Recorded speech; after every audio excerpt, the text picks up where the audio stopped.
Hi friends, welcome back to my channel. आज आप लोगों के साथ शेयर करने वाली हूँ 34 साइज डबल कटोरी ब्लाउज कटिंग एंड टिचिंग। तो स्टेप बाय स्टेप देखने के लिए बने रहिए वीडियो का लास्ट तक। और ये है फुल मेजरमेंट, स्क्रीन पे है, आप लोग देख सकती हो। तो ये है अस्तर का फैब्रिक। अस्तर का फैब्रिक लिया है मैंने 80 सेंटीमीटर। और पहले मैं कटिंग करूँगी बैक पार्ट। तो बैक पार्ट का रेडी लेंथ है 14 इंच और 1 इंच एक्स्ट्रा लिया है सिलाई मार्जिन के लिए, तो हो गए है 15 इंच। तो मैंने 15 इंच पे एक मार्किंग कर दिया है। और शोल्डर लिया है 5.5 इंच और आर्म होल ले लूँगी 6 इंच। ये थोड़ा सा डीप होगा, ज़्यादा डीप नहीं किया है मैंने, इसलिए मैंने शोल्डर लिया है 5.5 इंच और आर्म होल लिया है 6 इंच। और चेस्ट है 34 इंच। 34 को 4 से डिवाइड करने से होता है 8.5 इंच और एक्स्ट्रा ले लूँगी 2 इंच। कभी भी छोटा पड़ गया तो उसको खुल के बड़ा भी कर सकती हूँ। आप लोग चाहे तो 1.5 इंच भी एक्स्ट्रा ले सकते हैं, लेकिन मैंने 2 इंच ही एक्स्ट्रा लिया है। और बैक साइड में आर्म होल की गुलाई के लिए मैंने 1.5 इंच लिया है। और जो आर्म होल है, आर्म होल की मिडिल से मैंने गुलाई का शेप दे दिया है। और नेक का चौड़ाई लिया है मैंने 2.5 इंच। ये चौका नेक होगा, इसलिए मैंने नेक का जो चौड़ाई है वो मैंने 2.5 इंच लिया है। और नेक का डीप लिया है 10 इंच। और आप लोग चाहे तो बैक साइड में इस तरह से कुछ भी डिजाइन दे सकती है डीप नेक पे। ये है डीप नेक का ब्लाउज। तो जितना मैंने चेस्ट लिया था, चेस्ट को इस तरह से हाफ करते हुए मैंने टेकन के लिए मार्किंग कर दिया है। और टेकन का लंबाई लिया है मैंने 4 इंच और साइड से मैंने हाफ इंच लिया है सिलाई मार्जिन के लिए। तो मेरे ये जो बैक पार्ट है वो मार्किंग करना कंप्लीट हो गया है। अभी उसको मैं कटिंग कर रही हूँ। तो मैंने इसमें डिजाइन नहीं किया है, सिंपल चौका नेक रखा है। आप लोग चाहे तो डिजाइन भी कर सकती है, कोई बात नहीं। तो मेरा ये जो बैक पार्ट है वो कटिंग करना कंप्लीट हो गया है। अभी मैं फ्रंट पार्ट कटिंग करूँगी। और जो टेकन है, टेकन में एक छोटा सा मैंने काट भी लगा दिया है कि सिलाने के टाइम में, मतलब जब टेकन दूंगी तो आसानी हो टेकन देना। तो बैक पार्ट हो गए है। अभी फ्रंट पार्ट कटिंग करूंगी। और फ्रंट पार्ट के लिए जो फैब्रिक है वो भी आप लोग 2 फोल्ड में रखना। आप लोग हमेशा ब्लाउज कटिंग करने टाइम 2 फोल्ड में रखना। और फ्रंट पार्ट का जो लेंथ है वो मैंने 1 इंच ज़्यादा लिया है, 16 इंच लिया है लेंथ। क्योंकि जो फ्रंट साइड में बेल्ट होता है, बेल्ट को फोल्ड करना पड़ता है, इसलिए मैंने एक्स्ट्रा 1 इंच ले लेती हूँ फोल्ड करने के लिए।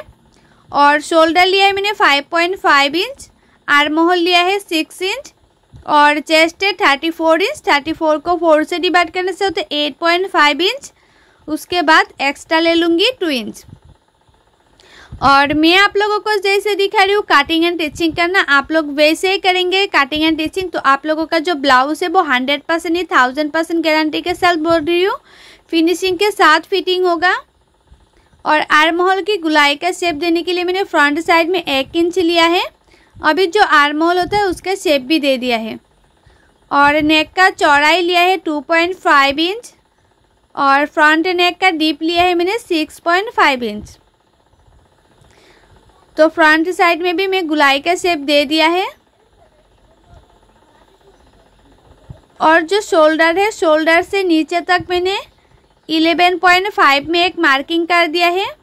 और नीचे का जो पार्ट है वो होगा बेल्ट का पार्ट, तो मैंने एक मार्किंग कर दिया है। और नीचे का पार्ट होगा बेल्ट का पार्ट। और कटोरी के लिए लिया है मैंने 5.5 इंच। और जो आर्म होल है, आर्म होल की साइड से तिरछा करते हुए मैंने इस तरह से 2.5 इंच लिया है।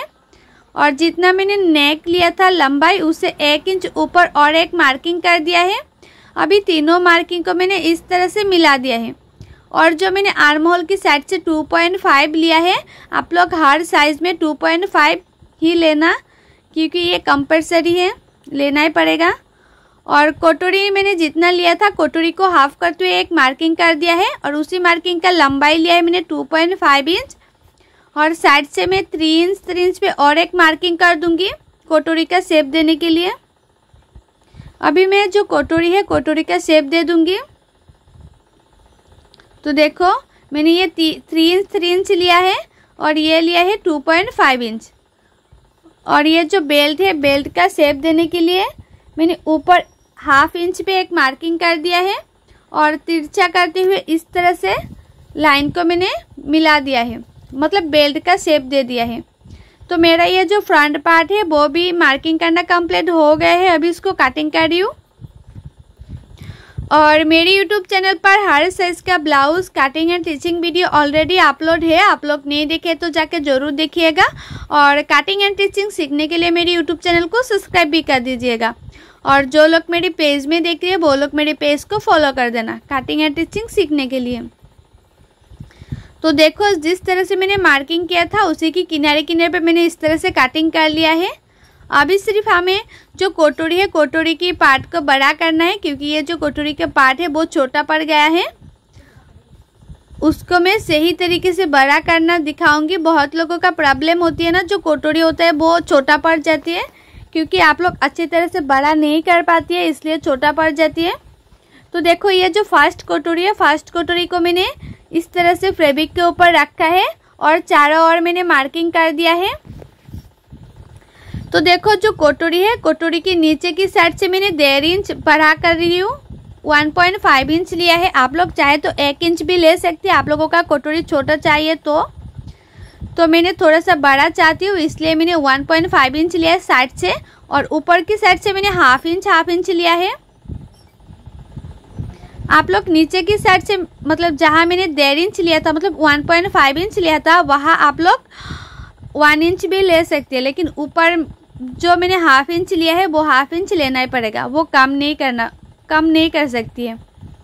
और नीचे की साइड में मैंने 1 इंच पे और एक मार्किंग कर दिया है और साइड से मैंने हाफ इंच ले लिया है। ये जो मैंने बड़ा करके ले रही हूँ वो सिलाई मार्जिन के लिए, मतलब हाफ इंच बड़ा करते हुए ले रही हूँ ना, वो सिलाई मार्जिन के लिए। तो देखो जो कटोरी है फर्स्ट कटोरी उसका शेप दे रही हूँ उसी तरह से, जिस तरह से पहला कटोरी था उसी का शेप दे रही हूँ। तो ये जो फर्स्ट कटोरी है वो मार्किंग करना कंप्लीट हो गया है। अभी इसको कटिंग कर लूँगी। और ये जो फर्स्ट कटोरी है फर्स्ट कटोरी से मेजरमेंट लेते हुए सेकंड कटोरी भी कटिंग करना पड़ता है, तो मैं सेकंड कटोरी को भी कटिंग करूँगी। तो फर्स्ट कटोरी कटिंग करना कंप्लीट हो गए है। अभी उसको फर्स्ट कटोरी से इस तरह से मेजरमेंट लेना है। तो आया है 7.5 इंच। तो 7.5 इंच पे मैंने एक मार्किंग कर रही हूँ। इस तरह से 7.5 इंच पे मैंने एक मार्किंग किया है। और ये देखो सेकंड जो कटोरी है कटोरी को मैंने काट के रख दिया था ना, उसका चौड़ाई था 3 इंच। तो 1 इंच ज़्यादा लिया है सिलाई मार्जिन के लिए, तो 4 इंच पे मैंने एक मार्किंग कर दिया है। दोनों साइडों में 4 इंच पे। और 4 इंच जितने मैंने मार्किंग किया है उससे 1 इंच नीचे और एक मार्किंग कर दिया है। और ये साइड से भी मैंने 1 इंच नीचे एक मार्किंग कर दिया है। और नीचे की साइड से मैंने हाफ इंच ऊपर और एक मार्किंग कर दिया है। ये होगा बेल्ट का शेप देने के लिए। अभी जो फर्स्ट कटोरी है फर्स्ट कटोरी को इस तरह से रखना है और उसका शेप दे देना है, गुलाई का शेप दे देना है। इस तरह से कटोरी को रखते हुए गुलाई का शेप देंगे ना तो परफेक्ट आएगा, कटोरी को भी छोटा बड़ा नहीं होगा। तो देखो उसका जो शेप है बहुत ही अच्छा आई है। तो ये भी मैं अभी कटिंग कर लूँगी। जिस तरह से मैंने मार्किंग किया था ना उसी की किनारे किनारे पे कटिंग कर रही हूँ। तो ये देखो फर्स्ट कटोरी एंड सेकेंड कटोरी कटिंग करने के बाद इस तरह से आप लोग एक बार चेक भी कर लेना कि सही तरीके से उसका शेप अच्छी तरह से आया कि नहीं। तो कटोरी कटिंग करना कंप्लीट हो गए है। अभी कटिंग करूँगी स्लीव। तो स्लीव के लिए जो फैब्रिक है फैब्रिक को मैंने इस तरह से 4 फोल्ड में रखा है। और स्लीव का चौड़ाई रखा है 9 इंच और स्लीव का लंबाई रखा है मैंने 6 इंच। तो अभी उसको इस तरह से मार्किंग कर दिया है। और जितना मैंने लंबाई रखा है स्लीव का उससे 3 इंच नीचे और एक मार्किंग कर दिया। और ये साइड से मैंने 2 इंच पे एक मार्किंग किया है और ऊपर की साइड से मैंने 1 इंच पे और एक मार्किंग किया है।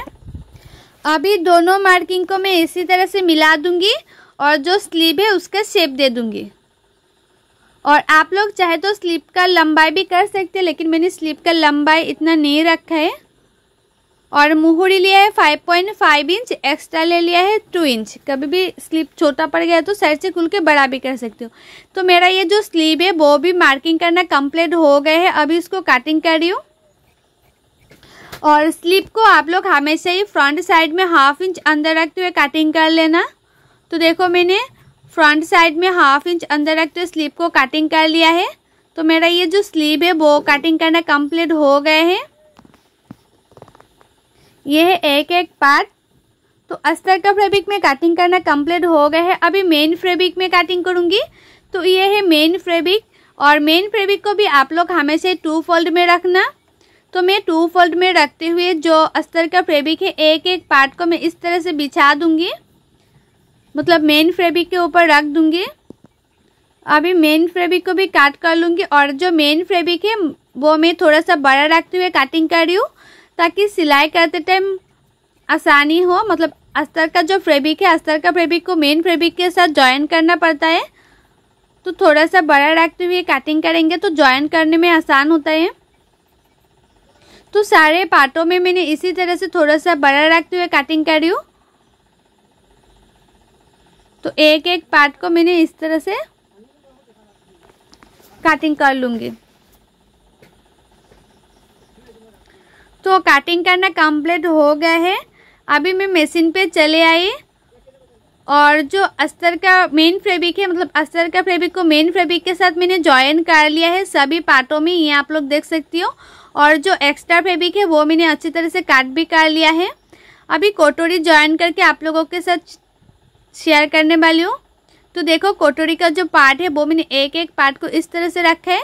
आप लोग हमेशा ही कटोरी सिलाई करते टाइम चेक कर लेना कि कौन सा साइड में हुक पट्टी होगा और कौन सा साइड में जो कटोरी का 3 नंबर पार्ट जॉइन करना पड़ेगा, वो आप लोग हमेशा चेक करके उसके बाद सिलाई करना कटोरी को। तो एक कटोरी के ऊपर और एक कटोरी रखकर किनारे किनारे पे मैंने सिलाई कर दिया है। सिर्फ किनारे किनारे पे सिलाई करना है। उसके बाद देखो जॉइन टू जॉइन मिलाते हुए टेकन दे देना है। और बहुत लोगों ने मुझे बोला है कि जो टेकन होता है वो कितना चौड़ाई रखते हुए देती हूँ। तो मैं जो टेकन होता है वो 1/2 इंच से थोड़ा सा कम चौड़ाई रखते हुए टेकन दे देती हूँ। तो टेकन देना भी कंप्लीट हो गया है। अभी 1/2 इंच मार्जिन रखते हुए और एक सिलाई कर दूंगी। 1/2 इंच मार्जिन रखते हुए कटोरी को सिलाई करना है। पहले मैंने 1/2 इंच मार्जिन रखते हुए सिलाई नहीं किया था, लेकिन अभी मैं 1/2 इंच मार्जिन रखते हुए सिलाई कर रही हूँ। तो इसी तरह से कटोरी सिलाई करने से आप लोग देख सकते हो कटोरी का शेप कितना परफेक्ट आया है। उसका शेप बहुत ही अच्छा आया है। तो नेक्स्ट कटोरी को भी मैं इसी तरह से सिलाई करूँगी। तो देखो दोनों फर्स्ट कटोरी एंड सेकेंड कटोरी दोनों कटोरी को मैंने इस तरह से मिला दिया है, और किनारे किनारे पे मैंने सिलाई कर दिया है। सिर्फ कटोरी की किनारे किनारे पे सिलाई किया है। अभी देखो जॉइन टू जॉइन इस तरह से मिलाते हुए टेकन दे दूंगी। तो इसी तरह से मैंने टेकन के लिए मैंने मार्किंग कर लिया है। आप लोग हमेशा जो टेकन का चौड़ाई है वो 1/2 इंच से थोड़ा सा कम देना, लेकिन 1/2 इंच से ज़्यादा नहीं, क्योंकि ये जो मैंने कटोरी कटिंग किया है ना वो ऑटोमेटिकली उसका शेप आ ही जाती है। तो इसलिए ज़्यादा टेकन दे देंगे तो अच्छा नहीं लगेगा, कटोरी का शेप अच्छा नहीं आएगा। 1/2 इंच थोड़ा सा कम या 1/2 इंच देंगे तो उसका जो कटोरी है उसका शेप बहुत ही अच्छा आएगा। तो देखो दोनों कटोरी परफेक्ट तरीके से सिलाई करना हो गया है। दोनों का जो जॉइन है जॉइन टू जॉइन मैचिंग हो रही है। तो कटोरी की पार्ट को अभी जॉइन कर रही हूँ 3 नंबर पार्ट।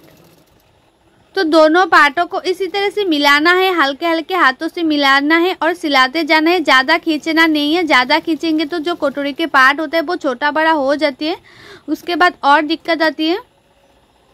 तो देखो मैं जॉइन भी कर लिया है। तो कटोरी की उस पार्टों में भी मैं जॉइन कर लूँगी।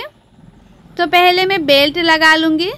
तो देखो जो कटोरी का ऊपर मैंने बेल्ट पार्ट को रख दिया है, अभी उसकी किनारे किनारे पे मैं सिलाई कर लूँगी। 1/2 इंच मार्जिन रखते हुए बेल्ट को सिलाई करना है।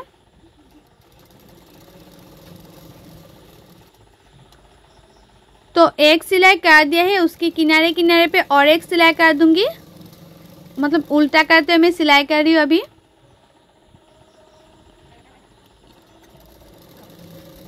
तो उसके साथ साथ में और एक सिलाई कर दिया है ताकि उसका फिनिशिंग जो है ना वो अच्छी तरह से आए। तो जो नेक्स्ट कटोरी है नेक्स्ट कटोरी के साथ भी मैं इसी तरह से जॉइन करूँगी। बहुत लोग है ना जो जॉइन करती है वो एक पार्टों में ज़्यादा मार्जिन रखती है, दूसरे पार्टों में कम मार्जिन रखती है, तो उसके बाद ना जो कटोरी होता है वो छोटा बड़ा हो जाती है।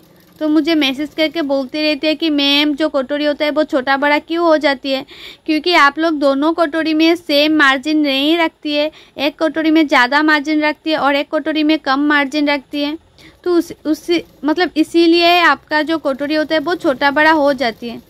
तो आप लोग हमेशा ही जब भी कटोरी सिलाई करना दोनों पार्टों में सेम मार्जिन रखते हुए सिलाई करेंगे तो आपका जो कटोरी है वो परफेक्ट आएगा और उसका फिटिंग भी बहुत ही अच्छा आएगा। तो देखो दोनों कटोरी में मैंने सेम मार्जिन रखे और जॉइंट टू जॉइंट कितना मैचिंग करी है। आप लोग एक बार चेक भी कर लेना ताकि जॉइंट टू जॉइंट मैचिंग हुआ कि नहीं। तो अभी देखो मैंने 1 इंच फ्रंट साइड में एक्स्ट्रा लिया था ना, तो वही अभी इस तरह से जो बेल्ट होता है बेल्ट में फोल्ड करूंगी। तो जो बैक पार्ट है बैक पार्ट से फ्रंट पार्ट की मैंने मेजरमेंट ले लिया है। आप लोग मेजरमेंट नहीं लेंगे फिर भी चलेगा, लेकिन जो लोग न्यू है बिगिनर से वो लोग तो आप लोग हमेशा ही जो बैक पार्ट होता है बैक पार्ट से मेजरमेंट लेते हुए फ्रंट पार्ट का जो बेल्ट होता है वो सिलाई करना, ताकि दोनों part front part and back part दोनों पार्ट बराबर से आए। नहीं तो फ्रंट पार्ट छोटा पड़ जाएगा या बैक पार्ट बड़ा हो जाएगा। इस तरह से होगा तो ब्लाउज़ देखने में अच्छा नहीं होगा और फिटिंग भी अच्छा नहीं आएगा। तो इसलिए आप लोग जब भी ब्लाउज़ का फ्रंट पार्ट में बेल्ट सिलाई करेंगे तो जो बैक पार्ट होता है बैक पार्ट से एक बार मेजरमेंट ज़रूर ले लेना सिलाने से पहले। तो देखो दोनों का जो बेल्ट होता है वो बराबर आया है, कोई छोटा बड़ा नहीं हुआ है फ्रंट पार्ट में। अभी हुक पट्टी लगाऊंगी। तो ये है राइट साइड का हुक पट्टी। तो राइट साइड में मैंने जो हुक पट्टी लिया है उसका चौड़ाई लिया है 2 इंच और राइट साइड में जो कटोरी होता है कटोरी के फ्रंट साइड में एक छोटा सा प्लेट डालना। राइट साइड में आप लोग जब भी हुक पट्टी लगाएंगे तो जो कटोरी होता है कटोरी की फ्रंट साइड में एक छोटा सा प्लेट डालना, तो उसका फिनिशिंग बहुत ही अच्छी आती है। तो देखो एक सिलाई कर दिया है, उसके ऊपर मैंने और एक सिलाई कर दिया है। अभी उसको पीछे की तरफ फोल्ड करते और एक सिलाई कर दूंगी। इसको अभी पीछे की तरफ फोल्ड करते और एक सिलाई कर दूंगी।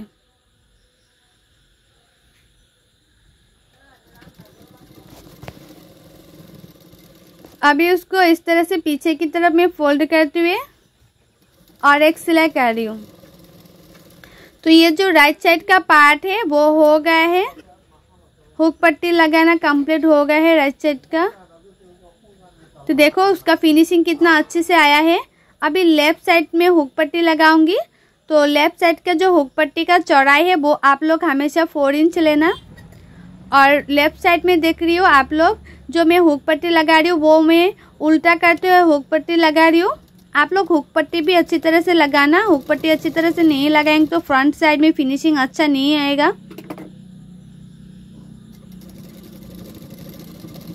तो एक सिलाई कर दिया है। अभी उसको इस तरह से फोल्ड करते हैं, उसके ऊपर मैं और एक सिलाई कर दूंगी।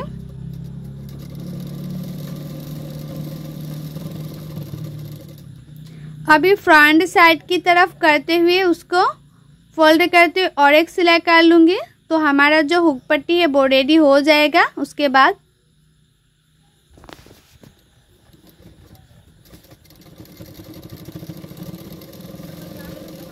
तो किनारे किनारे पे एक सिलाई कर दिया है, उसके साथ साथ और एक सिलाई कर दूंगी।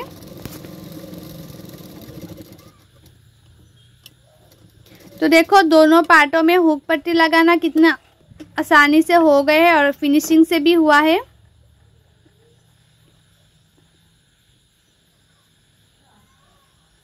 ये देखो कितना अच्छी तरह से हो गए है, उसका फिनिशिंग भी बहुत ही अच्छा है।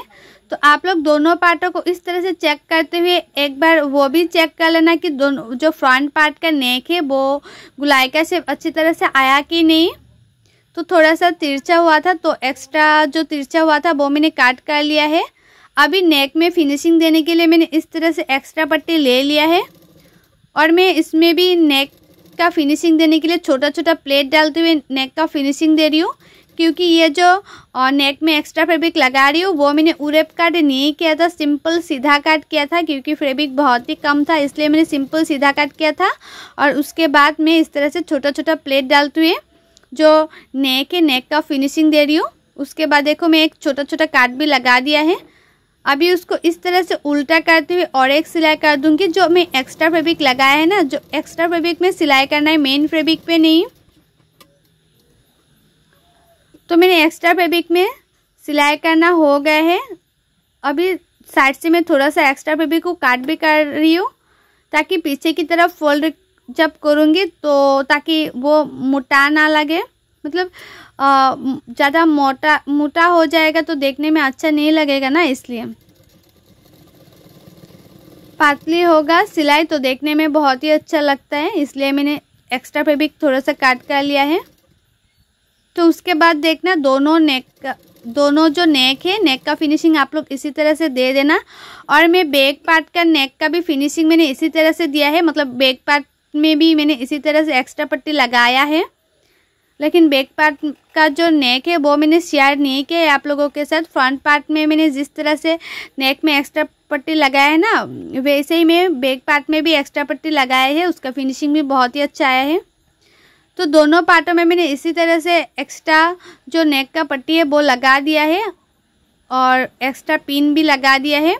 और ये देखो बैक पार्ट, तो फ्रंट पार्ट के ऊपर मैंने बैक पार्ट रख दिया है। अभी शोल्डर सिलाई कर रही हूँ। ये थोड़ा सा डीप नेक पे, इसलिए आप लोग थोड़ा सा डीप नेक पे जो नेक होता है नेक की साइड में थोड़ा सा डाउन करते हुए शोल्डर सिलाई करेंगे तो शोल्डर कभी गिरेगा नहीं। तो दोनों शोल्डर मैंने सिलाई कर लिया है। तो शोल्डर भी दोनों सिलाई करना कंप्लीट हो गए हैं।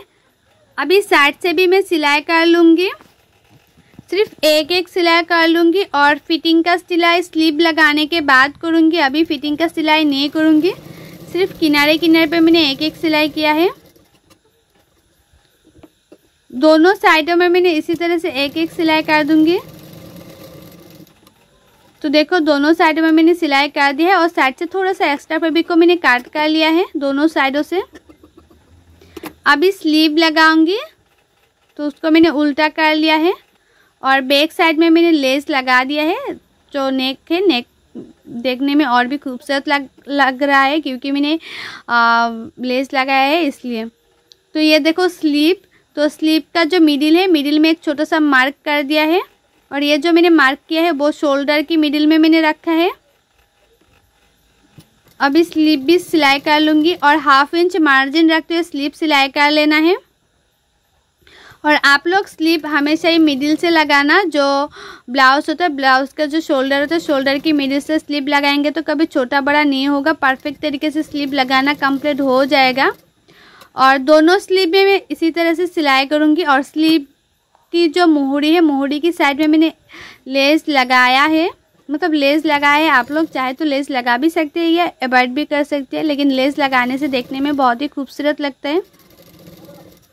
तो देखो एक स्लीव लगाना कंप्लीट हो गया है और दोनों स्लीव में इसी तरह से लगा लूँगी।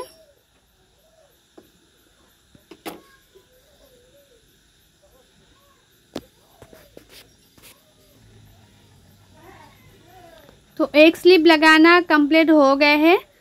अभी मैंने दोनों स्लीव लगा लिया है। अभी ब्लाउज को मैंने उल्टा भी कर लिया है और आपका जितना चेस्ट है चेस्ट में मार्किंग कर लेना है। तो मैंने इसी तरह से मार्किंग कर लिया है, जितना चेस्ट है इतने में मार्किंग कर लेना है और जितना कमर है कमर में भी इस तरह से मार्किंग कर लेना है। अभी दोनों मार्किंग को इस तरह से मिला देना है। इस तरह से आप लोग ब्लाउज का फिटिंग के लिए सिलाई करेंगे ना, मतलब जिस तरह से मैंने मार्किंग करते हुए सिलाई करूँगी इसी तरह से करेंगे तो ब्लाउज का फिटिंग है ना बहुत ही अच्छी आती है। बहुत लोग इसी तरह से फिटिंग नहीं करती है तो उसका ब्लाउज जो अच्छी तरह से फिटिंग नहीं होता है, लूज हो जाती है। तो इसी तरह से मार्किंग करते हुए फिटिंग के लिए सिलाई करेंगे तो परफेक्ट आता है फिटिंग, कोई लूज नहीं आती है, कोई टाइट नहीं होता है। तो साइड से मैंने थोड़ा सा एक्स्ट्रा पे भी काट कर दिया है। जो स्लीव के साइड होता है स्लीव के साइड में थोड़ा सा एक्स्ट्रा फैब्रिक था वो मैंने काट कर लिया है और दोनों साइडों में मैंने इसी तरह से मार्किंग कर दिया था। उसके बाद जो फिटिंग है, फिटिंग के लिए मैं सिलाई कर रही हूँ।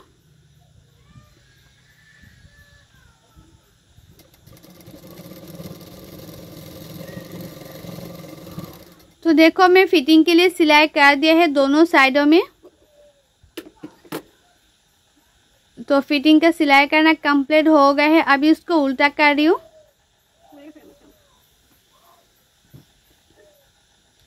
और फ्रंट साइड में मैं अभी तक हुक नहीं लगाया है, लेकिन लगा लूँगी फ्रंट साइड में हुक। ये मैंने पिन लगा लिया था, अभी हुक लगा लूँगी। हुक लगा के उसके बाद आप लोगों के साथ शेयर करूँगी। तो देखो मैंने फ्रंट साइड में हुक भी लगा लिया है। और हुक लगाने का जो तरीका है वो आप लोग देख सकते हो कितना अच्छी तरह से आया है, मतलब बहुत ही खूबसूरत लग रहा है। उसका फिनिशिंग बहुत ही अच्छा आई है। और फ्रंट साइड का जो कोटोरी है वो को भी छोटा बड़ा नहीं हुआ है, कितना फिनिशिंग से हुआ है। और बैक साइड का नेक भी बहुत ही अच्छा आया है।